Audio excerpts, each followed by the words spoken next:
Hi hello ನಮಸ್ಕಾರ ಸ್ನೇಹಿತರೆ, ಇವತ್ತಿನೊಂದು ವಿಡಿಯೋಗೆ ನಿಮ್ಮೆಲ್ಲರೂ ಕೂಡ ವೆಲ್ಕಮ್ ಮಾಡ್ಕೊತಾ ಇದ್ದೀನಿ. ನಾನು ರಾಜಶೇಖರ್. ಇನ್ನೂ ಈ ಒಂದು ಚಾನಲ್ ಯಾರೆಲ್ಲ ಸಬ್ಸ್ಕ್ರೈಬ್ ಮಾಡ್ಕೊಳ್ಳಲು ಬೇಗನೆ ಸಬ್ಸ್ಕ್ರೈಬ್ ಮಾಡ್ಕೊಳ್ಳಿ ಮತ್ತು ನಿಮ್ಮ ಫ್ರೆಂಡ್ಸು ಫ್ಯಾಮಿಲಿ ಕೂಡ ಶೇರ್ ಮಾಡಿ. ಇವತ್ತಿನ ಒಂದು ಇಂಪಾರ್ಟೆಂಟ್ ಟಾಪಿಕ್ ಏನಂತಂದರೆ ಬೆಲ್ಲದ ಬಗ್ಗೆ, ಆರ್ಗ್ಯಾನಿಕ್ ಬೆಲ್ಲದ ಬಗ್ಗೆ ಇವತ್ತು ನೋಡ್ತಾ ಹೋಗೋಣ. ಇದನ್ನು ಯೂಸ್ ಮಾಡೋದ್ರಿಂದ ನಮ್ಮ ಹೆಲ್ತ್ಗೆ ಏನೆಲ್ಲ ಬೆನಿಫಿಟ್ ಇದೆ ಅನ್ನೋದ್ರ ಬಗ್ಗೆ ಕಂಪ್ಲೀಟಾಗಿ ವಿಡಿಯೋ ನೋಡಿದ್ರೆ ನಿಮಗೆ ಅರ್ಥ ಆಗುತ್ತೆ. ಸೊ ಹಾಗಿದ್ರೆ ಶುರು ಮಾಡೋಣ. ಇದೊಂದು ನೈಸರ್ಗಿಕವಾಗಿ ಸಿಹಿಯಾಗಿರ್ತಕ್ಕಂಥದ್ದು, ಖನಿಜಗಳು ಮತ್ತು ಪೋಷಕಾಂಶಗಳನ್ನು ಒಳಗೊಂಡಿರ್ತಕ್ಕಂಥ ಬೆಲ್ಲ ಆಗಿರ್ತದೆ. ಸಕ್ಕರೆಗಿಂತಲೂ ಇದು ತುಂಬ ಆರೋಗ್ಯಕರ ಪರ್ಯಾಯ ಅಂತ ಪರಿಗಣಿಸ್ತೀವಿ ನಾವು. ಅದಷ್ಟೇ ಅಲ್ಲದೆ ಇದರ ಒಂದು ಲಾಭಗಳನ್ನು ನೋಡ್ತಾ ಹೋದರೆ ಜೀರ್ಣಕ್ರಿಯೆಗೆ ಸಹಕಾರಿಯಾಗಿರ್ತಕ್ಕಂಥದ್ದು. ಇದು ಅಜೀರ್ಣ, ಗ್ಯಾಸ್ಟ್ರಿಕ್ ಮತ್ತು ಮಲಬದ್ಧತೆ ಅಂತಹ ಸಮಸ್ಯೆಗಳನ್ನು ಸಹಿತ ನಿವಾರಿಸಲಿಕ್ಕೆ ಸಹಾಯ ಮಾಡ್ತದೆ. ಇದಷ್ಟೇ ಅಲ್ಲದೆ ರಕ್ತಹೀನತೆಯ ನಿವಾರಣೆಯನ್ನು ಕೂಡ ಮಾಡ್ತದೆ. ಹಿಮೋಗ್ಲೋಬಿನ್ ಮಟ್ಟವನ್ನು ಹೆಚ್ಚಿಸಲು ಮತ್ತು ರಕ್ತಹೀನತೆಯನ್ನು ರಕ್ತಹೀನತೆ ಅಂದರೆ ಅನಿಮಿಯಾ ಅಂತ ನಾವು ಕರಿತೀವಿ, ಅದನ್ನು ತಡೆಯಲು ಕೂಡ ಇದು ಸಹಾಯಕವಾಗಿರ್ತಕ್ಕಂಥದ್ದು. ಅದಷ್ಟೇ ಅಲ್ಲದೆ ರೋಗ ನಿರೋಧಕ ಶಕ್ತಿ ಅಂತ ಹೆಚ್ಚಿಸ್ತದೆ ಮತ್ತು ದೇಹದ ಶುದ್ಧೀಕರಣವನ್ನು ಕೂಡ ಮಾಡ್ತದೆ ಸ್ನೇಹಿತರೆ. ಮತ್ತು ದೇಹದ ಉಷ್ಣತೆಯನ್ನು ಕೂಡ ಇದು ನಿಯಂತ್ರಿಸುತ್ತದೆ.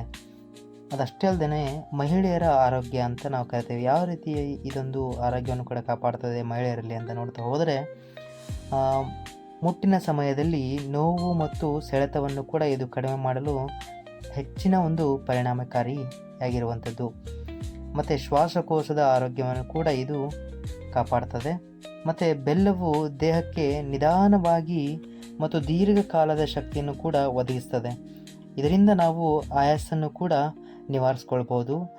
ನಾವೆಲ್ಲರೂ ಕೂಡ ನೋಡುತ್ತೀವಿ, ಮನೆಗೆ ಯಾರಾದರೂ ಬಂದರೆ ಅಥವಾ ಹೊರಗಡೆ ಯಾರಾದರೂ ಹೋಗಿ ವಾಪಸ್ ಮನೆಗೆ ಬಂದರೆ ಅವ್ರಿಗೆ ಮೊದಲು ಬೆಲ್ಲವನ್ನು ಕೊಟ್ಟು ಮತ್ತು ನೀರನ್ನು ಕೊಡ್ತಿದ್ರು. ಯಾಕಂತೇಳಿದರೆ ಅವರಿಗೆ ಇರ್ತಕ್ಕಂಥ ಆಯಸ್ಸು ಸ್ವಲ್ಪ ಕಡಿಮೆ ಆಗಲಿ, ಅವರಿಗೆ ಮತ್ತೆ ವಾಪಸ್ ಎನರ್ಜಿ ಬರಲಿ ಅನ್ನೋ ಒಂದು ಕಾರಣಕ್ಕೆ ಈ ಥರ ಒಂದು ನಾವು ಕೊಡ್ತಿದ್ವಿ ಸ್ನೇಹಿತರೆ. ಅದಷ್ಟೇ ಅಲ್ಲದೆ ಹಿರಿಯರು ಅಥವಾ ಏನು ಮೊದಲಿನ ಕಾಲದಲ್ಲಿ ಊಟ ಮಾಡಿದ ಮೇಲೆ ಒಂದು ಸ್ವಲ್ಪ ಬೆಲ್ಲವನ್ನು ತಿಂದು ನೀರು ಕುಡಿತಿದ್ರು. ಯಾಕಂತೇಳಿದರೆ ಅವ್ರಿಗೆ ಅಜೀರ್ಣ ಆಗಬಾರ್ದು, ಗ್ಯಾಸ್ಟ್ರಿಕ್ ಆಗಬಾರ್ದು, ಮಲಬದ್ಧತೆ ಅಂಥ ಸಮಸ್ಯೆಗಳನ್ನು ದೂರ ಮಾಡಿಕೊಳ್ಳಿಕ್ಕೆ ಈ ಒಂದು ಟ್ರಿಕ್ಸನ್ನು ಯೂಸ್ ಮಾಡ್ತಿದ್ರು. ಜಸ್ಟ್ ಮನೆಯಲ್ಲಿರ್ತಕ್ಕಂಥ ಪದಾರ್ಥವನ್ನು ತಿಂದು ಅವರು ಇಷ್ಟೆಲ್ಲ ರೋಗವನ್ನು ಕೂಡ ಅವರು ನಿವಾರಿಸ್ಕೊತಿದ್ರು. ಇದಷ್ಟೇ ಅಲ್ಲದೆ ಚರ್ಮದ ಆರೋಗ್ಯವನ್ನು ಕೂಡ ಇದು ಕಾಪಾಡಲಿಕ್ಕೆ ಸಹಾಯ ಮಾಡಿಕೊಡುವಂಥದ್ದು. ಇಷ್ಟೆಲ್ಲ ಬೆನಿಫಿಟ್ಸ್ ಇರತಕ್ಕಂಥ ಒಂದು ಆರ್ಗ್ಯಾನಿಕ್ ಬೆಲ್ಲವನ್ನು ಕೂಡ ನಾವು ಇವಾಗ ಯೂಸ್ ಮಾಡಬೇಕಾಗಿದೆ. ನಾವು ಯಾವ ಬೆಲ್ಲ ಯೂಸ್ ಮಾಡಬೇಕು, ಹೊರಗಡೆ ಸಿಗ್ತಕ್ಕಂಥ ಬಿಳೆ ಬೆಲ್ಲವನ್ನು ಯೂಸ್ ಮಾಡಬೇಕಾ ಅಥವಾ ಆರ್ಗ್ಯಾನಿಕ್ ಬೆಲ್ಲ ಅಂತ ಕರಿತೀವಿ ಕಪ್ಪು ಬೆಲ್ಲವನ್ನು ಯೂಸ್ ಮಾಡಬೇಕಾ ಅಂತ ಗೊಂದಲ ಇದ್ದರೆ, ಅಫ್ಕೋರ್ಸ್ ನೀವು ಕಪ್ಪು ಬೆಲ್ಲವನ್ನು ಕೂಡ ಉಪಯೋಗ ಮಾಡಬೇಕಾಗತ್ತೆ. ಯಾಕಂತ ಹೇಳಿದ್ರೆ ಇದರಲ್ಲಿ ಇಷ್ಟೊಂದು ಅಂಶಗಳನ್ನು ಹೊಂದಿರ್ತದೆ ಅಂತೇಳಿದರೆ ಯಾವುದೇ ಕೆಮಿಕಲ್ಸ್ಗಳನ್ನು ಯೂಸ್ ಮಾಡ್ದೇ ನ್ಯಾಚುರಲ್ ಆಗಿ ತೆಗೆದಿರ್ತಕ್ಕಂಥ ಒಂದು ಬೆಲ್ಲ ಆಗಿರ್ತದೆ. ಸೊ ಅದಕ್ಕೋಸ್ಕರ ಎಲ್ಲರೂ ಕೂಡ ಕಪ್ಪು ಬೆಲ್ಲವನ್ನು ಕೂಡ ಯೂಸ್ ಮಾಡಿ. ಗಟ್ಟಿ ಬೆಲ್ಲ ನೀವು ನೋಡ್ತಾ ಹೋದರೆ ಅದನ್ನು ಅಂಗಡಿಯಲ್ಲಿ ತರಲಿಕ್ಕೆ ಹೋದಾಗ 1 kg 2 kg ತೊಗೊಂಬರ್ಲಿಕ್ಕೆ ಹೋದಾಗ ಅದನ್ನು ಪೀಸ್ ಮಾಡಿ ನಮಗೆ ತೂಕ ಮಾಡಿ ಕೊಡ್ತಾರೆ. ಹೇಗೆ ಪೀಸ್ ಮಾಡ್ತಾರೆ ಅವರು? ಸುತ್ತಿಗೆ ಇಟ್ಕೊಂಡು ಚಾಣ ಇಟ್ಟು ಹೊಡಿತಾರೆ. ಅಷ್ಟು ಗಟ್ಟಿಯಾಗಿರ್ತಕ್ಕಂಥ ಬೆಲ್ಲವನ್ನು ಅದು ಅಷ್ಟು ಗಟ್ಟಿ ಹೇಗೆ ಆಯಿತು ಅನ್ನೋದು ಕೂಡ ಒಂದು ದೊಡ್ಡ ಕ್ವಶನ್ ಮಾರ್ಕ್ ಸ್ನೇಹಿತರೆ.